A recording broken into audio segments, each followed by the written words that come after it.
You're listening to Redesigning Reality with Dylan Charles and Jeff Anthony.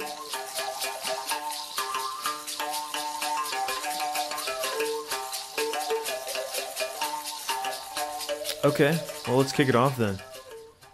What's the word they use? Action. Action. This is Redesigning Reality, the podcast. Today is someday. Brilliant. It's one of those. It's one of those days. Today's one of those days in the month. I'm crawling up the walls. I've been crawling up the walls lately. 4 weeks into the broken collarbone. Anyways, Dylan Charles here with my good bud Jeff Anthony. What's happening, my friend? It is Tuesday, the 27th of March. Just had my 16th wedding anniversary over the weekend. That's a milestone. Congratulations, my friend. Yeah, it was good. Your marriage can drive a car in some states. My marriage can drive a car in most states. That's kind of a funny thing to think about, too. A marriage and a car driving. So, lots of backtracking, lots of circling around, maybe a few arguments over where we're going and what we're doing. It's kind of a funny metaphor. What kind of car? A hatchback? Oh yeah, for sure. Nice. Volkswagen GTI. Yeah. Two-door though. So that the kids have to climb over the seats, When my wife and I got married, which is almost 21 years ago now, she had this little Mazda 323, so it was a two-door hatchback thing. Hatchbacks are the best when you're starting out, Lots of room. Lay those seats down, go on a little weekend getaway, go hiking. Packet full of clowns. Yeah, like we were just talking about, going camping, where you buy all the shit you would usually just put in your fridge and then figure out how to cook it and eat it out in the middle of nowhere without the proper utensils. So, no, dude, marriage is awesome. Family life is the bomb. What would we talk about and do if we didn't have all those little creatures and fun people in our lives?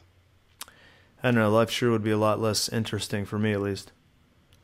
Yeah, for sure. Same here.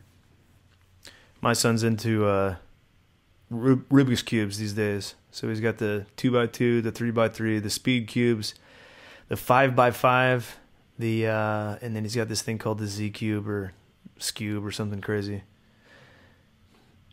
I've seen the videos. I've seen his little, what is it, the time lapse where he's solving all the cubes. It's pretty cute. Kids are smart.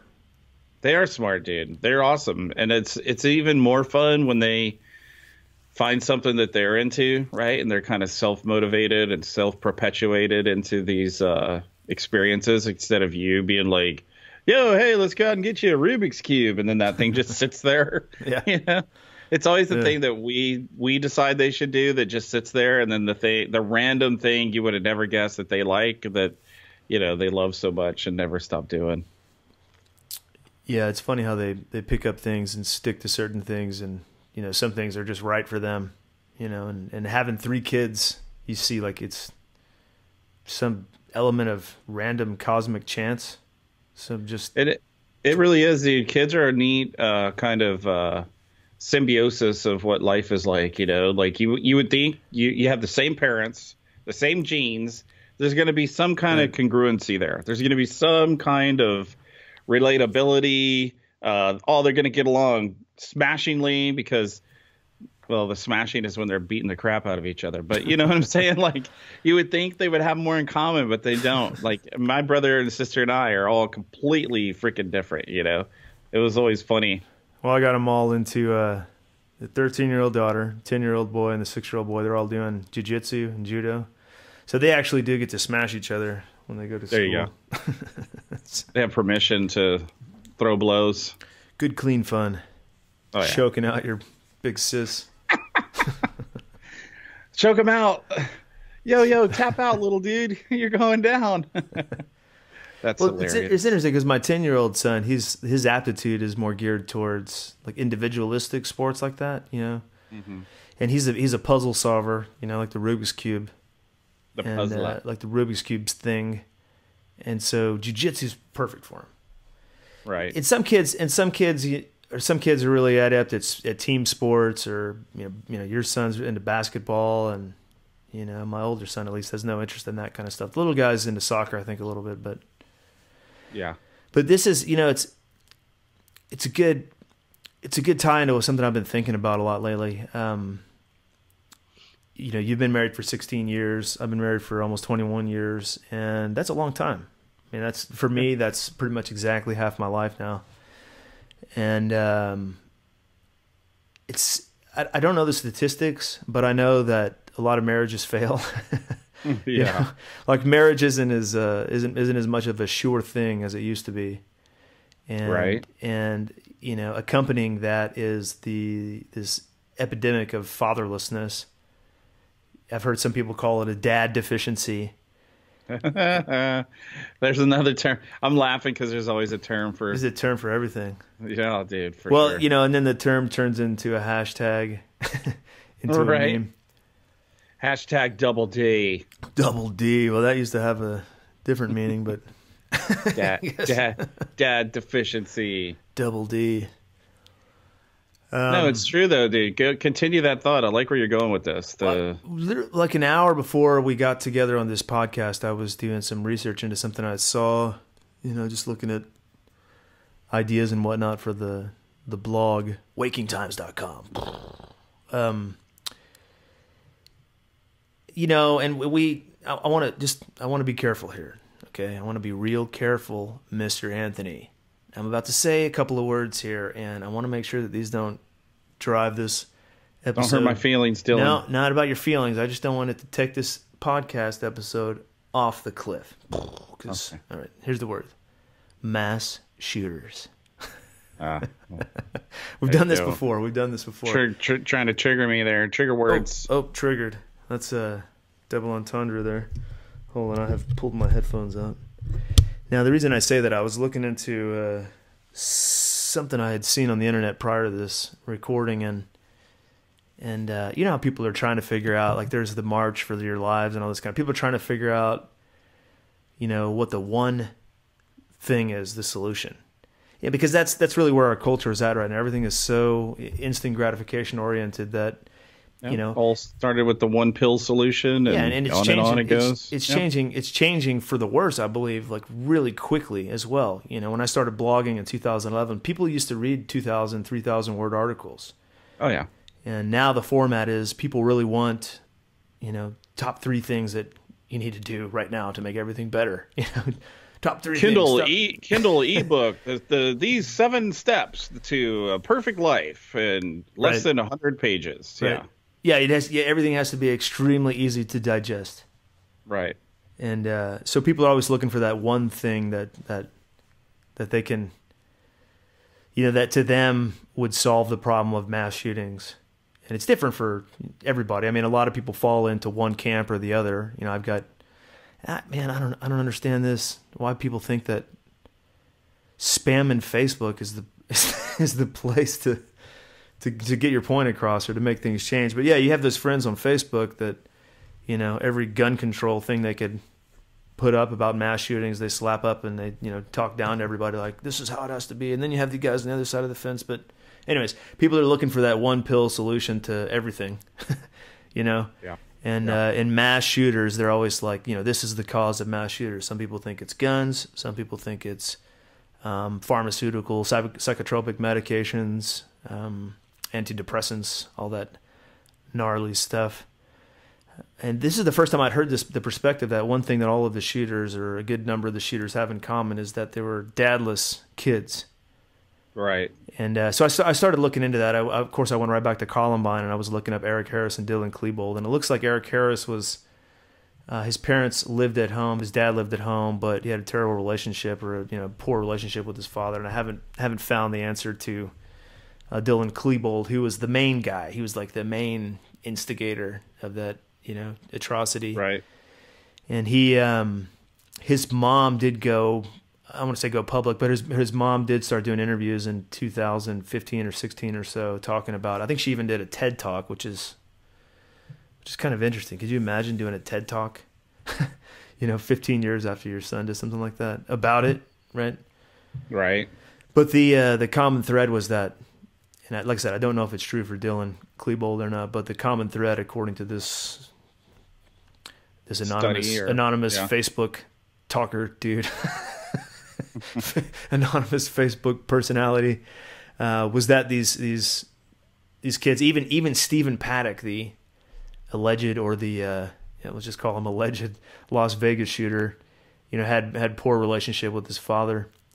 Mm-hmm. And kind of interesting. I never heard that before. And then we jump on this podcast and you talk about being married for 16 years and thinking about being married for 21 years. And what I was, growing up, my parents were divorced, and so I didn't have dad in the house. I lived with my mom, and seeing now on a day-to-day, week-to-week, month-to-month, year-to-year basis, the amount of time that I spend with my kids and the way that I'm able to mold them as a father and guide them as a father, as opposed to how my mother does it. Sometimes I'm just floored at how much I missed out on not having a dad in the house. Well, and we should speak on, too, something that we both discovered. And let's be honest here. Like you and I, we lived in Costa Rica. We worked from home.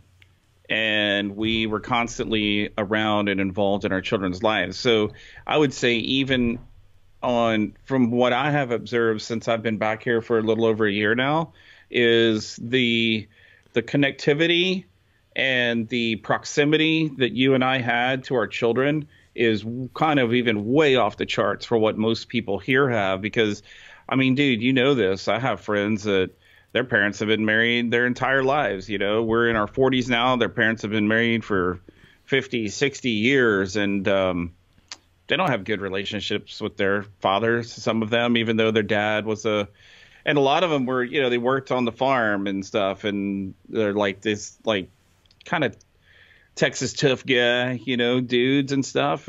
But a lot of them are that way and are the coolest guys ever, There's just some special chemistry there. There's some thing that comes from the dad, and it's handed down through a desire to have that relationship, right? So and I'm not saying, there's a lot of dads out there that are awesome dads that work a lot and come home and then pour their attention into their children and do what they have to do as far as supporting their family and working. But I think the overwhelming thing that you're talking about is something that is an issue in society, the fatherless sons. And the interesting thing is it can go both ways. As you were talking about that, I was thinking about, dude, think about this. Think of all the NBA and NFL superstars, that they show them in college and it's their mom in the stands, and no dad. And these guys become, some of the most extreme, most touted, talented athletes that there can be. And then at the same time, the greatest athlete of all time, Michael Jeffrey Jordan, great middle name. His dad was super involved in his life, and he loved his dad, dude. And they were super tight. When his dad got killed, he was super devastated over that. So anyway, it kind of goes both ways. It's interesting to see. And where's that middle? Where are those people that are getting lost in the middle and doing these crazy violent acts? There's definitely something going on with, it's a cultural shift. Some people may want to call it cultural programming, or there's some sort of like A-bomb has been dropped in culture, and it's attacking, it's destroying masculinity, it's destroying the nuclear family. And I don't really consider myself a conservative, definitely not a religious person, but I mean, these are basic structures of culture, right? Basic structures of how human beings survive in the nuclear family, the tribe, the community. Right. And so something's definitely going on here. Some of the black leaders I've seen talk about this. Some of there's a few really conscious rappers that'll talk about this sort of thing, about the fact that Hollywood plays a role, the music industry plays a role, when they play up and they pimp out celebrity musicians, or the top 10, top chart busting fucking rappers or whatever they are, and these guys rap about, just for just to be kind, we'll say they don't rap about loyalty to family. Right. You know, Well, that's what I'm talking about, though. Like, some of those guys became so high achieving because they were angry, dude. And they used their angst against their dad, or, you know, poverty or violence, to propel them to want to have a different life, you know. And a lot of those, and here's the thing I don't understand either, so people go through that experience and, you know, are fatherless or whatever, and then they become a father, and they either repeat what their dad did and freaking bail, and then their kid's fatherless, even though it drove them nuts to be fatherless, which is really dumbfounding. Or they become these awesome dads, you know, that are like, hey, maybe they got divorced, maybe the relationship with their you know, girlfriend or wife didn't work out, but then they're still super involved in their kids' lives and want to be a part of their life and a father figure to their children. So for me personally, it was the first, you know, it was the second part, you know, where I mean, I'm still married, obviously. I was just talking about 16 years, but my dad was just a hard dude, and I'm not super close to him at all, and have had a very strained relationship with him over the years, and it's taught me to kind of go the opposite way and try to be more loving and supportive of my kids, and not so, you know, condescending and coming down on them all the time, and try to support them up to get them to where they want to go in life. When I fell in love and decided that I needed to marry this girl, I made a commitment. And to me, I think because of my background as a child who lived in a, you know, broken home, or whatever it should be called, you know, your dad's not around. I mean, we saw him on the weekends, you know, and he, you know, for most of my childhood, he lived in the same town as us, so he was around quite a bit, but just not in a regular basis. You know, it felt very much like we were being raised by our moms. But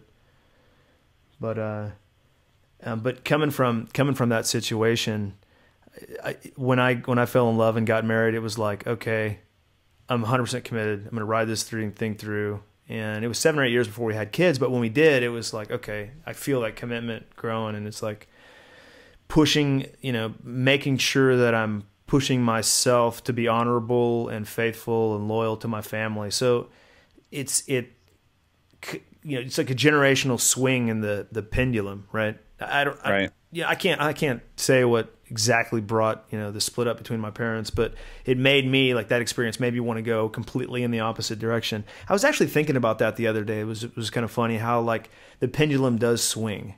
You know, things do swing. Oh, for sure. You know, it swings. And I was thinking about that in the context when I was getting some coffee. I was making a cup of coffee at the house here. Been laying around drinking lots of coffee with my broken collarbone. And I was kind of like, oh, I'm kind of getting sick of cream. Back to black coffee, you know. And then I'll drink black coffee for a while, and then one day I'll be like, some cream sounds good, and then it's like 100% cream, you know. Right. It's like white. But, you know, a simple metaphor for life. But I had this sense of duty, you know, this overwhelming sense of, you know, personal responsibility that towards my wife and my family that I see it in a lot of people, but I see it's you know, I don't know if it's getting lost or not, but there's a lot of, you know, fathers and dudes out there who are, you know, like broken men. You know, they don't have this ability to engage in you know, commitment to other people, and when you look at how messed up things can get all the way to the extreme of school shootings. Yeah, I mean, all of these are committed by men, right? Committed by young men. You know, the most violent acts are committed by men, and so something's being lost with. And yet, something interesting that I've learned from a male psychiatrist here in Eugene, that's kind of a mentor to me, that I've spoke at a few events for him, is, you know, he's right. 90%. He read me the statistic. 90% of the violence in the world is perpetrated by men. Because you got to think about it, dude. You go to war, it's like a bunch of men, right?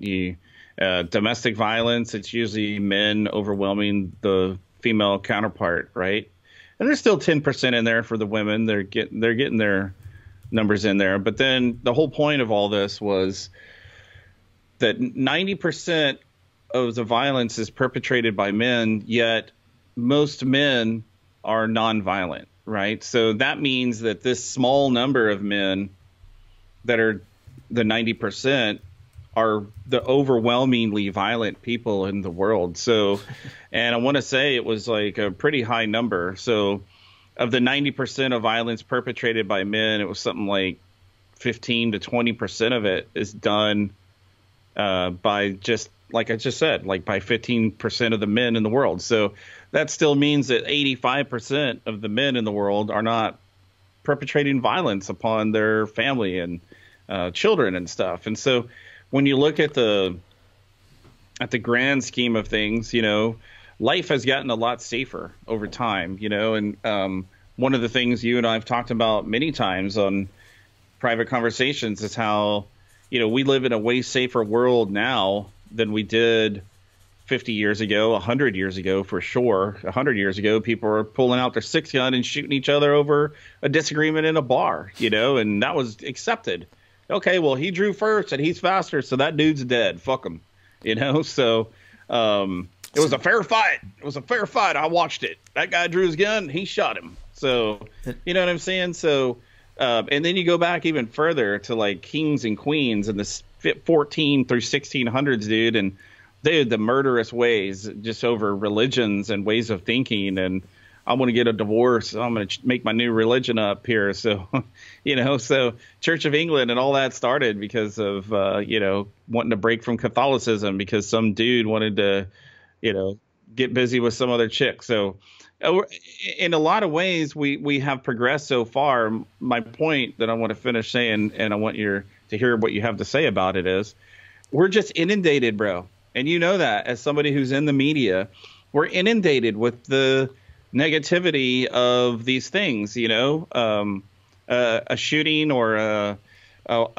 anything, like somebody runs down a few people with a car, even if it was an accident, it becomes like, was it a terrorist plot? Was it, and we're overly hyped with all of this negative news feed. It's the stuff that I call it the clickbait. You're saying that the violence in the media, if it bleeds, it leads syndrome of the media plays a part in what exactly? Just in more violence, or in the fact that like families? Well, in perpetuating the idea, right, that we live in a violent society, that the boogeyman's out to get you, that you need ADT and you need Nest in your home with all these cameras watching who's at your doorbell. And I mean, dude, like, come on, bro. Some of that stuff is just over the top ridiculous. Like, you know what I'm saying? Like, well, I mean, going back to the six gun and your rivals in the bar, in the saloon back in the day. There is that saying, an armed society is a polite society, and that doesn't mean just firearms. But it's interesting. All of this is coming up because you're talking about mass shooters, and you're also talking about the overlying issue of the Second Amendment and this debate about the Second Amendment. Just last weekend we had the March for Our Lives march, where I don't know, hundreds of thousands of people came out to. I mean, the way I look at it is honestly, like the way I see it is they came out to march against their rights. Right. That's insanity to me. But that's kind of what this, not kind of, but that's really what this conversation and our experience in media here is that we're bringing is this idea of self-mastery. Self-mastery. And you and I come from a different you're gonna background on that thing. Right. Derp. So we're both in agreement. So this is a bad conversation for us to have because I'm with you. No, it's a good conversation. I think it's foolish to march against your own rights too. What I was saying, I was trying to make a point, but whatever. Go ahead. Make your point. My point was that. Now I'm fucked. No. Check it out. My point was that like this show is about self-mastery. It's about awakening. Right. It's about the personal journey. It's about self-control. It's about self-awareness. I mean, these things are critically important, and people who don't have those, who haven't worked towards that, or don't strive for developing those qualities in their life, something's missing. I was listening to some Jordan Peterson recently. There's a quote I want to read to you. The quote is, "A harmless man is not a good man. A good man is a very, very dangerous man who has that under voluntary control." And this is interesting to me because what you see right now, you see people with like hundreds of millions of guns being sold in the last 10 years under Obama and everything, but you don't see hundreds of millions of mass shootings. Like there's a lot of people that have themselves under control in this nation. Now, another thing too is you're saying this is like one of the safest times to be alive, but it's also one of the, like, it seems like pugilism, fighting arts, like these stuff are really taking a hold, a grip in Western culture, UFC, MMA, these sorts of things. Like the proliferation of Brazilian jiu-jitsu around the world is pretty incredible. And that's one thing that you learn when you start like sparring. You learn that voluntary self-control because you realize that you don't need to be afraid of anybody. And so that's what's interesting to me is watching these people protest for something like gun rights. Like to me, there's a big, huge gap between their understanding of what it means to actually be violent and to lose control of yourself, to violence. I agree with that. I totally agree with all that. I'm glad you made that point. But to your point, I would say that I like the quote you just read. Number one, I love Jordan Peterson. I tend to resonate with a lot of the things that he says about, getting yourself in order and how to learn self-control. And that's one of the things that we lack in this society right now is and I wonder where we went wrong. There's so many anti-everything, anti-bullying. You can't criticize. You can't, tell people that they're doing something wrong or bad. I saw something. I saw something today, and it's about 2 years old. Let me just drop this in your lap real quick. It's about 2 years old, but it was the Australian Ministry of Health or Australian Medical Association or something like that. They were trying to like push for laws to ban children under 18 from participating in combat sports. That was like kids couldn't do karate, kids couldn't do boxing or MMA or anything. Mm-hmm. Well, now the states has jumped on board and they're trying to do that. They're trying to ban football under the guise of concussion protocols and stuff, and they're trying to ban the same thing, contact sports, right? Anything there where somebody could get knocked around and get a concussion is something that they're looking into passing laws or outlawing in some way. And there's two ways. Listen, man, there's two ways I look at this, right? One of them is this is a natural, like cyclical turning of time. This is how civilization works. Right. Sometimes complex ideas can be boiled down into memes, which, memes are so popular on Facebook. But I saw a meme recently, and it was hard times create strong men. Strong men create good times create weak men create hard times. And there is a historical precedence for that. I can't remember I don't want to say fudge the author, but the book The Fourth Turning. I mean, there's precedence for that. But the other way I look at this is, what else could be going on here is like this state has a tendency to look at people, citizens of the state, as subjects, as cattle, as objects owned. And right. So if you don't have the right to what makes property yours, right? If you have the right to dispose of something in the way that you want to dispose of, think about that for a minute, then you have ownership of it, right? So that applies to the human body. If you can't do what you want to with your own body, then who owns your body? Like, who owns you? Are you a subject of something else? So there's two ways to look at it. Either this is a natural, maybe they're both very much intertwined.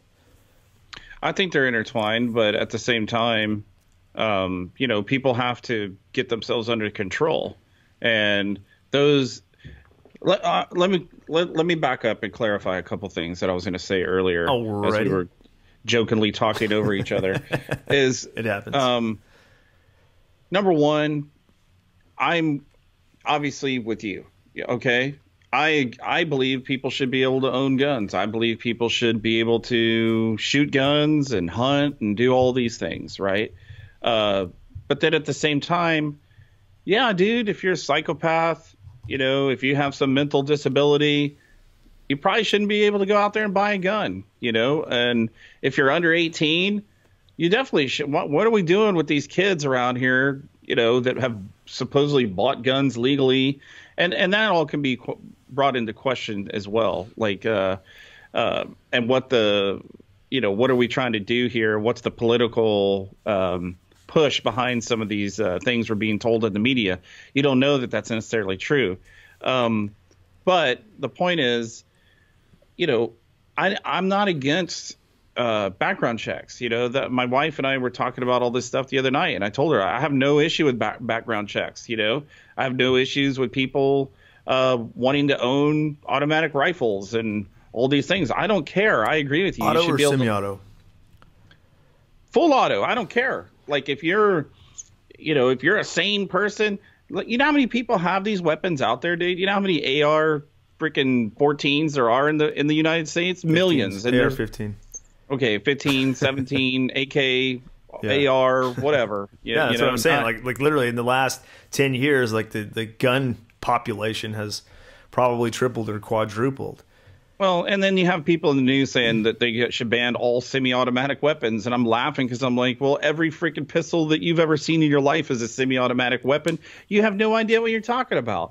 A 6-gun is a semi-automatic weapon. You can just keep pulling the trigger, and it's going to keep shooting until there's no more bullets. That's semi-automatic. It's the very definition of it. So, it's just the problem is, this whole thing we've talked about before, this whole nanny state, the whole you can't say this, you can't criticize, everybody is perfect. Everybody is, within their right to pursue anything they want to pursue, and that's just not realistic, dude. I mean, it isn't. You know what's happening here, know though, right? that. You know what's happening here, right? Like it's a clash of people who have an individualist mindset with people who have a collectivist mindset. And, right.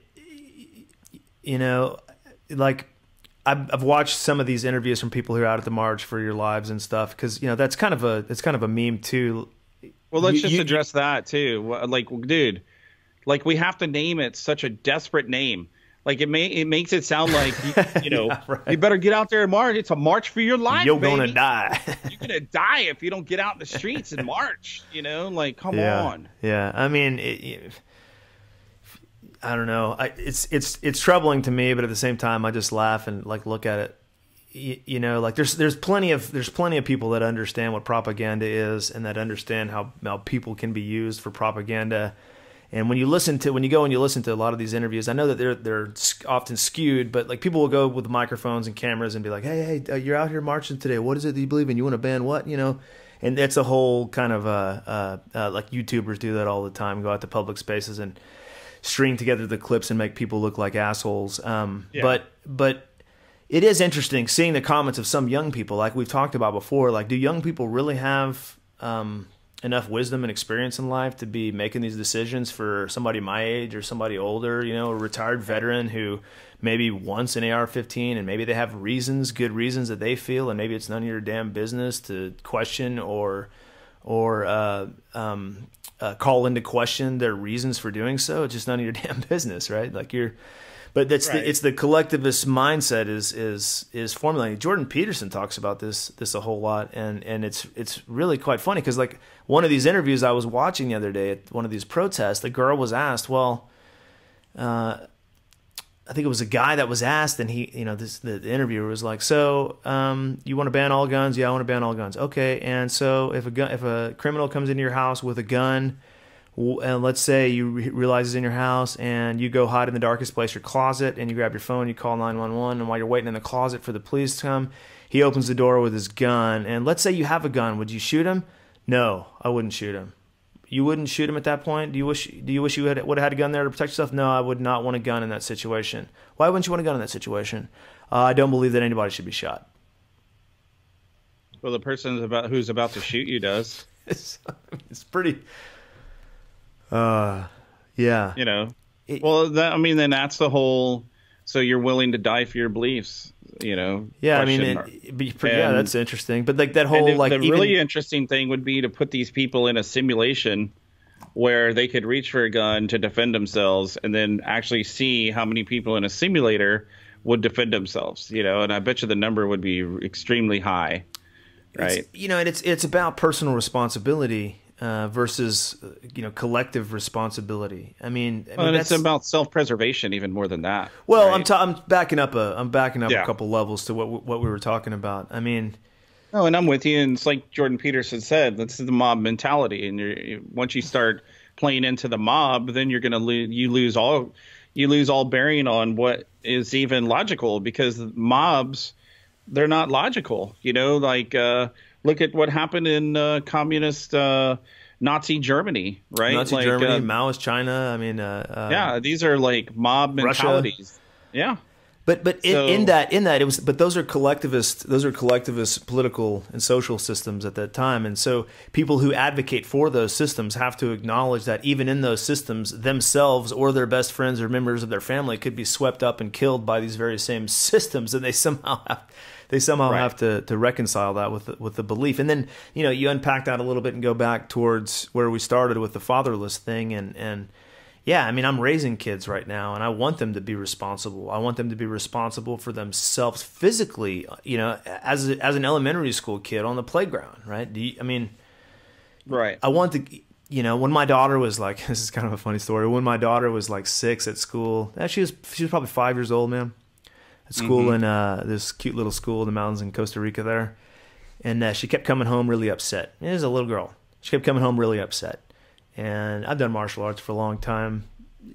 A person that has just a little bit of competence in martial arts isn't as flustered by bullies.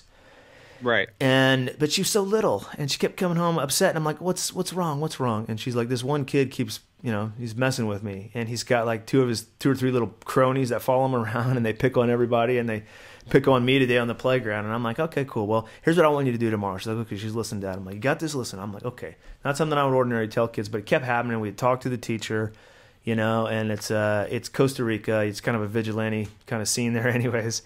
So I'm like, well, look, man, next time he messes with you, tell him, say, I want you to raise your voice. Tell him in your very loud, stern voice, no, don't touch me.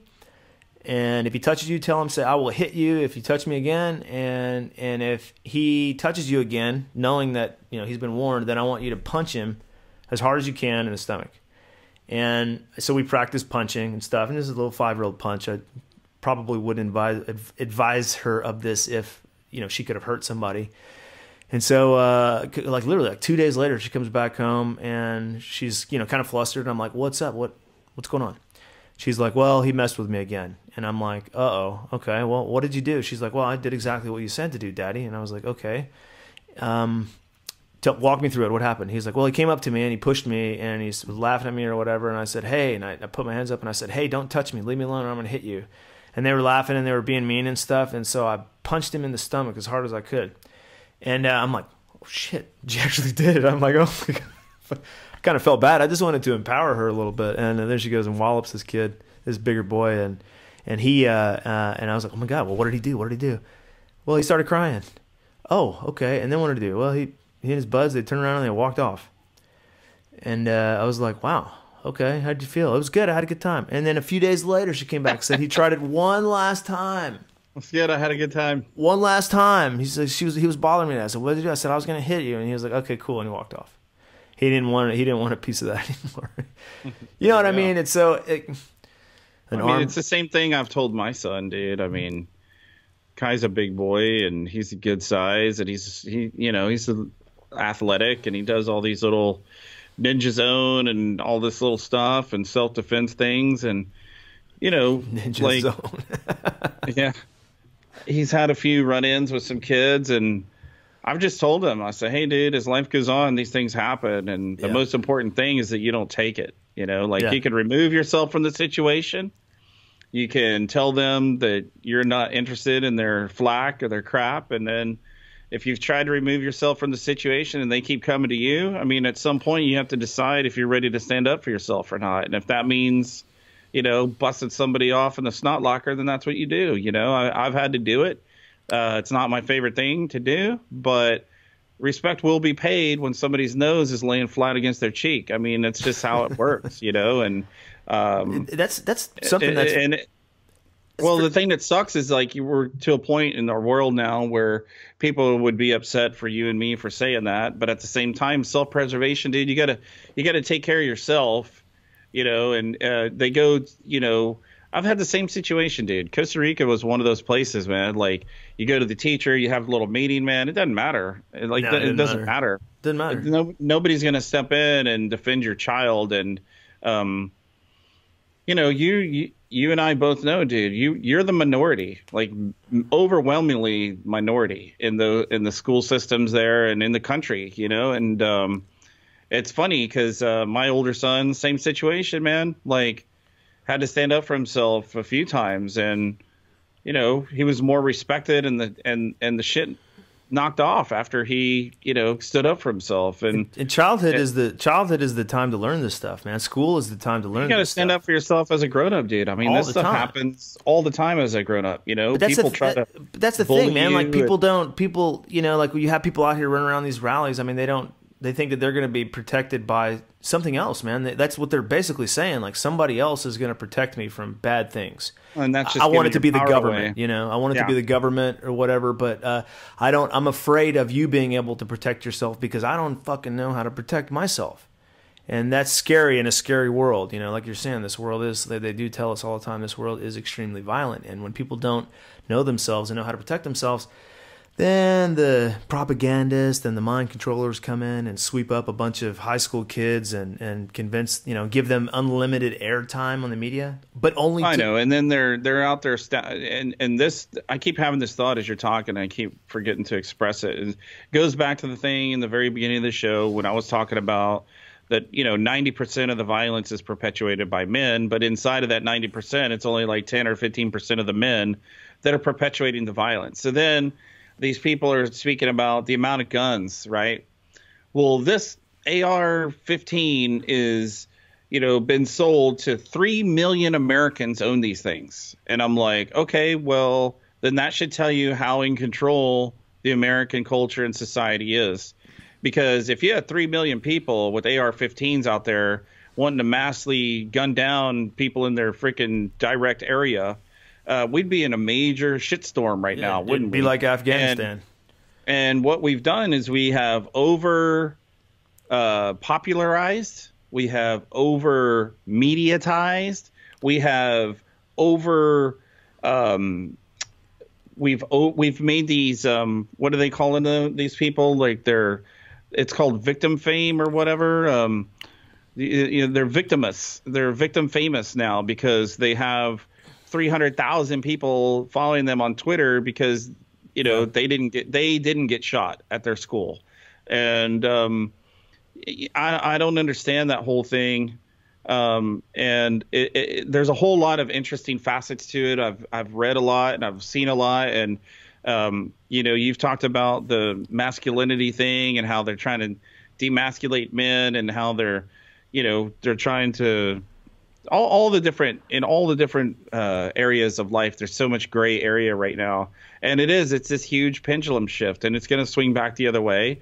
And the people that have gone about teaching themselves and their children self-defense and have taught themselves, logical, critical thinking, problem solving, maturation into life, because this is how the world functions and how the world works. All these Fortune 500 CEOs and CFOs and on it goes. They've all, have a competitive spirit, a competitive nature. They've gotten to where they are because they are self-motivated, because they're not, they don't just stand there and take it. They're hard chargers, man. And your and I's favorite term, the snowflake mentality, the snowflake society, where all these people just melt down over anything, or they melt down over the idea of other people owning a gun. It's kind of ridiculous. Are we preaching gun ownership for everyone? Absolutely not. And no. I'm just trying to say, if you gave me the opportunity to defend myself and my family over someone with a gun, and I had the experience and knowledge of how to use it, then I would use it. If it's you or me, it's you every time. It's a pretty easy decision. So you know what I'm saying? And that's gun violence right there. I mean, if I had to use a gun to put down somebody who was coming into my home to protect my family, that's technically gun violence, but it's being done in a proper way out of self-preservation and defense, you know? And so I don't understand where it's like this. It's kind of like everything right now. It's all or nothing. There's this all or nothing mentality. We should have no guns, or, you know, everybody should be able to have a gun, and all guns are bad. And, you know, I have this funny meme that's in my head that I've been kicking around whether or not I should say it. I'm just going to say it because it's hilarious. You were talking about how things can be reduced down to a meme. A buddy of mine sent me this. He's a dude from Texas. He grew up on the ranches like me.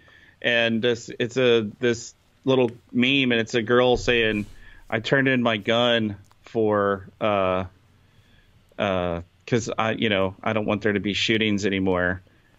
And so, I know where you're going with this. All right, I'm not gonna. Good. See, you already know, so I won't say the rest of it. Oh, come on. Come on. This is all you out there who have seen it, you know what I'm talking about. Basically, the guy had a plan to come up with a way to end rapes. That's the one, right? Yeah, I mean, there's so many conversations that you can have about this, and the old me, the more politically minded me, I think about, you know, how dangerous it is to only allow the state to be in control of the control of violence. Like, if the state is the only organization in a region that has weapons, the capacity to commit violence, then yeah, it's a balance of power. I mean, you know, there's things that do exist called balance of power in this world, and but there's that. But you know, kind of where I'm at today, I'm fascinated by this, because I am fascinated by the idea that people can be extremely powerful, but like developing your personal power, developing your ability to, like Jordan Peterson says, be harmful. It can make you extraordinarily peaceful. And I don't see Antifa, and I don't see March for Lives. I don't see a lot of these people being incredibly peaceful people. If you look at even, you know, the latest, like, child celebrity David Hogg dude, who I'm so tired of looking at that guy. But you know, he's like, he was just on some interview where he basically was, you know, mouthing off and cussing at everyone and telling everybody, you know, how much he didn't give a shit about what anybody else thinks. You know, he was right and everybody else was wrong. And you know, man, like, the people that know themselves, and the people that go into dojos and roll in jiu-jitsu, or the people like you that enroll in the Navy and go through those experiences and see what people are really capable of, and then find yourself developing those capacities, the capacity to hurt people, the capacity to kill. I mean, I can kill someone with my bare hands. Not bragging about it, but I've taken the training to do so, and it doesn't make you more violent. It surprisingly makes you the opposite. Owning an AR-15 doesn't make people more violent. Most of the people that I know, and I have a lot of experience with gun owners, they are pretty peaceful, pretty responsible, extremely responsible people. More so than the ones that really don't know what the fuck they're doing in this world, and don't know what they're fighting for, and like as you say, haven't taken care of their own lives and can't clean up their own rooms before looking out and screaming at everybody else and cussing at people and stirring up crap on the streets, trying to get the world to change according to whatever whim they have. So I like... it's the whole way of the peaceful warrior, like we've talked about before, too. You know, I mean, you can be a strong, well-armed badass that never has to flex, you know? Like, just because you have the ability to perpetuate violence doesn't make you a violent person, you know? And that's basically what we've been talking about here for the last 40 minutes is, you know, it's important to have these skills, right? It's important to be able to preserve the lives of yourself and your family, and to feel the confidence to know that you have that ability, and that that's your human right, you know, and that's what it feels like we're going backwards here in some ways. You know, it feels like, you mean like societally, like society's trying to take your human rights away from you to defend yourself. And I mean, that applies to the, like, medicine as well these days. I mean, you know, think about, you know, should you have vaccine debate, or whatever you think about it. Right. Should you have the choice to choose? I mean, like, should you be allowed to choose, or should you be forced to make a choice that somebody else wants for you? Right. You see this with like young cancer patients, or people not having access to cannabis, if that's a treatment they choose to pursue for in their attempt to survive cancer. Right. What freedoms do we have? Are we allowed to learn self-defense? Are we allowed to carry something with us that can keep us, like, can defend ourselves? And it's deep. It radiates through everything. Well, and where do you draw the line? Are they going to start banning sodas in grocery stores and fast food? Well, dude, you're going to Seattle to... this weekend. Seattle just levied some gigantic tax on sodas, and it's causing this crazy bubble in the economy to where people are literally, it's like the Berlin airlift. I mean, they're bringing in sodas by the truckload from, out of the county limits or whatever it is. And and then do you make cars illegal because of the amount of people that die in car accidents, and so, and I that's one of the funny things is I've seen the meme, and I know you've seen it too, let's outlaw guns because guns are killing people. And then the right underneath, it's like, okay, well, let's outlaw cars because cars are killing people. So, we're blaming the vehicle in both instances, right? We're blaming the gun and you're blaming the car for killing people, and it's people are killing people, right? And if somebody wants to kill people bad enough, like you just said, they're going to find a way to do it, even if they don't have a gun. So if you're looking for the one pill solution, I mean, all the way back to the very beginning of this conversation. If children aren't raised in like, there's something about a child who is raised with the presence of an attentive, caring, father that steers them away from this kind of madness. I mean, there's so much madness in the world today. And or an attentive, caring parent, because like I said, I mean, we've seen there's something unique. I'm saying I think there's something unique about the fathering here going on. Like once again, turning to Jordan Peterson. I heard him recently. No, this isn't Jordan Peterson. This is Philip Zimbardo, the great psychologist who did the Stanford the Stanford prison experiment. The Stanford prison experiment. I heard him recently on a podcast, and he's talking about how male masculinity is in serious danger right now, and it's a very important thing for us to have societally, culturally, but it's under great danger. And he attributes the bulk of it to technology and the smartphones and video games and this this device that's in front of your face drawing your attention, and how by playing those games and being in those worlds, men actually have an opportunity to excel at something. They can excel at warfare, for example. They can score points, and they can stand out amongst their peers by participating and be. It's the way he says it is it's actually something they can excel at. That's something that they can get good at, and if you take like the way a father might treat the father might treat that, it would be like, hey, get your butt outside. But he says a lot of these kids are being raised with fatherless families, and so mothers it's very common for mothers to be okay and actually supportive of their addictive habits of video gaming, because to her the kid is safer when the kid is locked up in his room doing something, because she has that nurturing. Yeah. It's in her psychology to want the kid to be safe. And being that it is, like you said, like we perceive the world as so much more dangerous than it actually is. To a mother, to have her kid in the room is to her a better, to her if given a choice, like she wants him safe and in the room. But what she doesn't realize is that his masculinity is being destroyed or picked apart by the fact that he is becoming addicted and engrossed to these virtual worlds and things that don't mean anything. So he's not learning things like how to drive a car or how to work or how to do different skills or mow a lawn. And and it's funny, all these memes going around Facebook making fun of the March for Your Lives type people. They call them soy boys and this and that, and talking about like I saw one today. It's like, so you're going to start a revolution, huh? And then it's a drill sergeant screaming, "You can't even start a lawnmower, punk!" Like, yeah. I mean, it's funny, but it's a sad but true kind of thing. I mean, when I was young, my dad had to teach me how to start a lawnmower. They don't always work. It's not always easy, and it's it's a skill. most kids can't get it the first time. You have to learn all this stuff. Absolutely. And it comes down to basic and, you know, as any blue-blooded Texan would tell you, I mean, that's like that's just growing up, right? It's and that's part of life skills 101. You got to know how to. It was.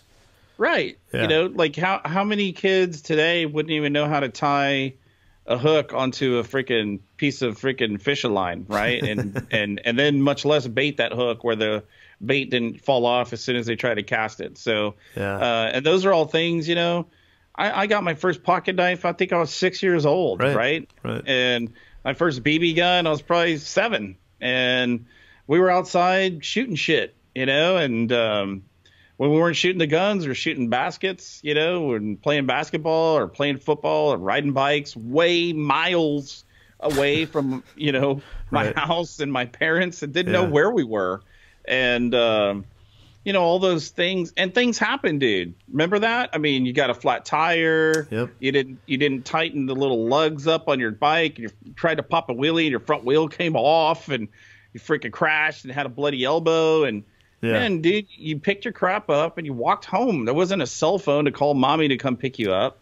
And these are all the things you're talking about. The masculine, those things make you more competent. I mean, competent. You know, and I don't necessarily think of that as like making you a man. Like it's not making you, but I get it. At the same time, I get the whole comfort and nesting over exposure type of parenting.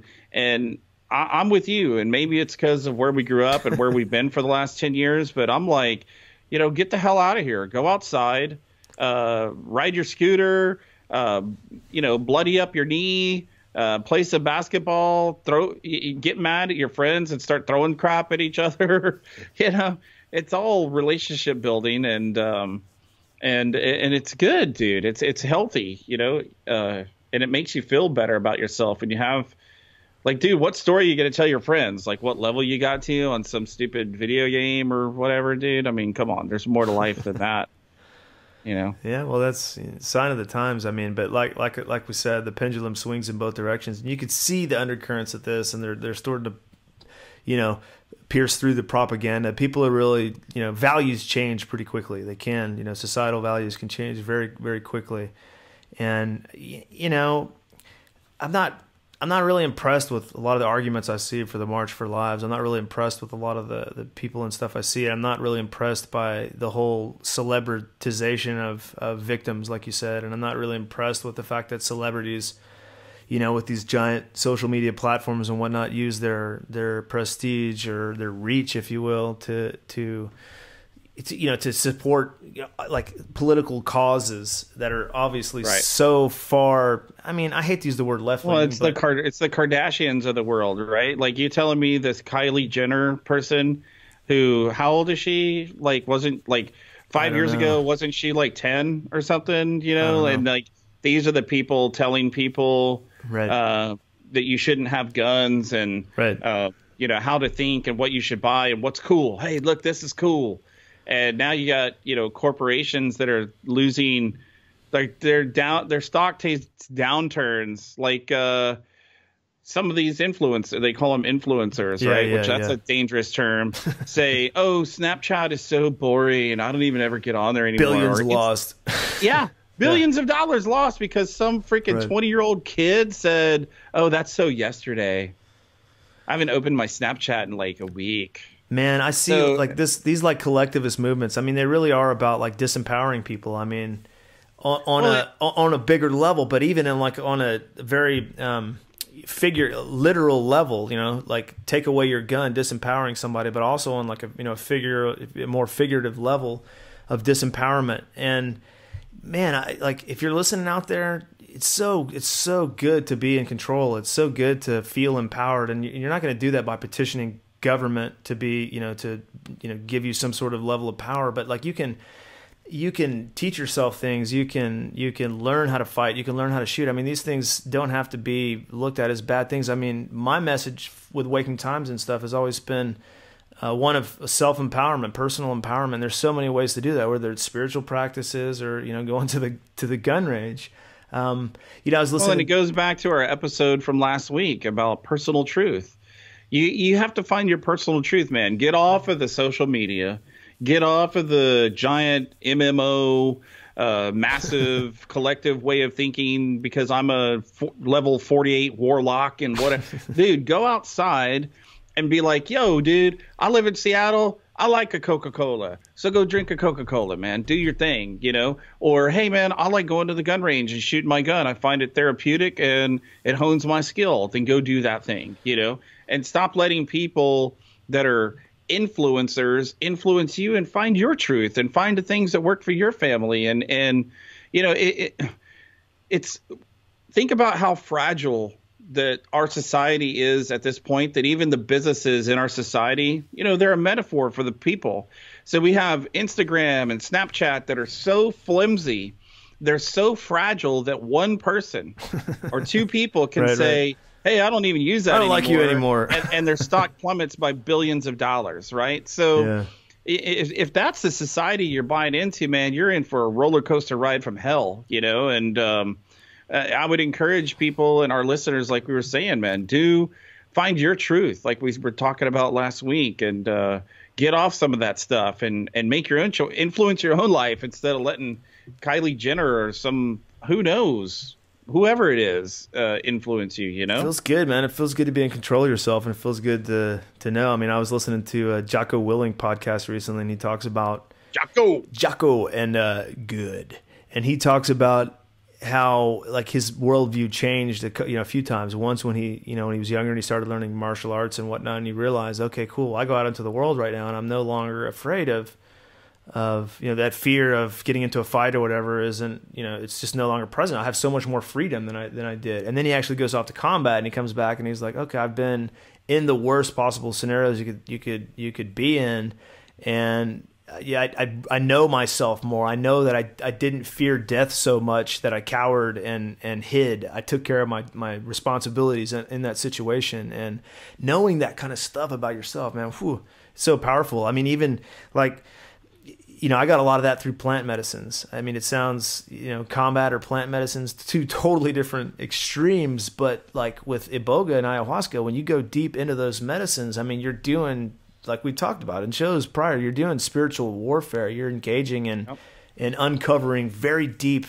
very visceral, very important truths about yourself, and you're given the opportunity, and you're given the opportunity to confront those truths face to face. And you know what? The first time you may cower, and I've seen it happen. It's happened to me. You may cower and break down and cry, lose your shit, or rip off all your clothes and go running naked into the jungle screaming, out of your mind. It may happen. But then you step back into that fire and you confront that again. Okay, what was it in me? What fear was I dealing with? What part of me lost control, and how can I gain that back, man? Boom. It's such an important part of life, man. Absolutely. And, in all these conversations that we're having, we're only trying to empower people. We're only trying to help people find their truth and gain their strength, to move through life. And the thing that I'm, would attribute a lot of my, power to, and a lot of my problem solving to, is like you were saying, for you, it was doing ayahuasca. For other people, it's being in combat, like Jocko was talking about, and doing martial arts. And for me, it was like team sports, and realizing that it's not all about you. This is about the team. There's a larger entity here than you. And that's what you got to think about in society. Society is a larger entity than what your personal belief system is. That's only limited to the space between your ears, right? But to be an effective member of that team, you have to be at the top of your game. I mean, you have to be in control of yourself. You have to get yourself in shape. You have to be well informed and well schooled on where the other members of your team are going to be, and then where other members of society are going to be, so that you can then function optimally in that society. And we're all a part of it. And we have to play this game, so why not try to be an all-star, right? And same thing, man. I mean, being in the military taught me the same thing. This isn't about you. This is about the whole group. I told you that funny story about the one finger hut, whole body hut. One of my drill sergeants used to say that all the time. But it's true. And they're trying to teach you that it's all about the collective. And, collectively, we're going to redesign our reality. We're getting there. Boom, boom. Well, man, it's been an interesting conversation, a little different tone than some of the other ones. But let's bounce out of here, man. If you're listening, thank you so much for tuning in. We really appreciate it. We're trying to get in the hang of doing all the little details, add in all the little stuff. So if you see that subscribe button down there, push that sucker. Send it to your mom, your boss, the mailman, whoever else, and share it around this beautiful blue planet. Jeff, what you got to say, man? Ring my bell, dude. Yeah, hit that bell too, and it'll send you notifications for when we have new shows coming up. Visit Okay. Dylan. Visit Dylan at Waking about? Times. The bell on YouTube. Right. Anyway, visit Dylan at wakingtimes.com, and of course, you can find me on Facebook as well as journeytoinnersage.com. And you know what? Keep those likes and comments coming in on our YouTube channel. It's really fun to read our feedback and interact with our audience. So. Amen to that. Good. Well, like I said, thank you for tuning in. We'll catch you next week. Peace. Later.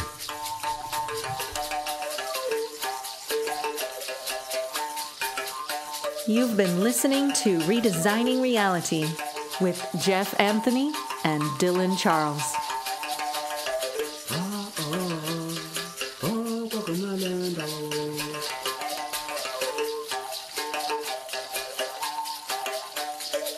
Mukabanya, mukabanya.